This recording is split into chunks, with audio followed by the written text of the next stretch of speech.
Well, now let's get to the annual climate change conference that's continuing this week in Dubai. Over the weekend, a landmark agreement to reduce methane emissions was reached by some of the world's largest oil companies. They pledged to improve their leaky methane systems by 2030. CNBC's senior climate correspondent Diana Olick joins us now from the climate conference with the latest. Hey, Diana, good morning. Good to see you. So there's been a lot of skepticism about real progress being made at this conference because of where it's being held, a major oil producing nation. So was this a surprise that this agreement was able to be met?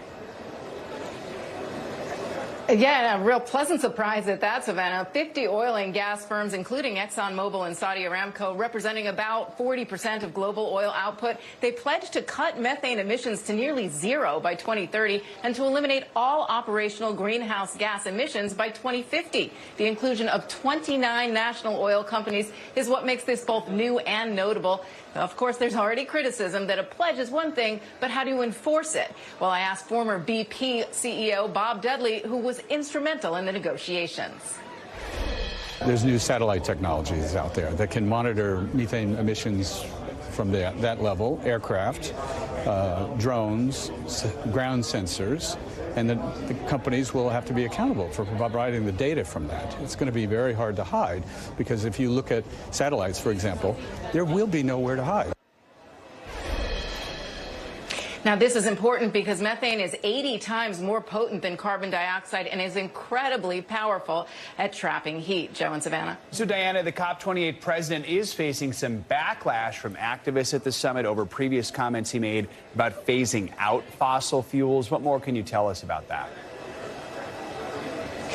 Yes, Sultan Al-Jaber, the CEO of ADNOC, the state-run oil company, and head of COP, had a heated argument in a live online event over the weekend where he said there is, quote, no science indicating that a phase-out of fossil fuels is needed to restrict global warming to 1.5 degrees Celsius. He also said a phase-out of fossil fuels would not allow sustainable development, quote, unless you want to take the world back into caves. That was not well received here by a lot of the climate folks. And Diana, quickly before we let you go, finance. It's taken center stage today. How are banks, investors, how are they part of this conversation and ultimately a transition here to clean energy and tech?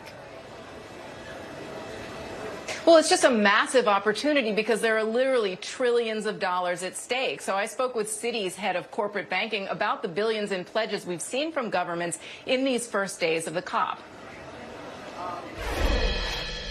We're encouraged to see commitments from governments, from developmental financial institutions, multilaterals, et cetera. Those are important.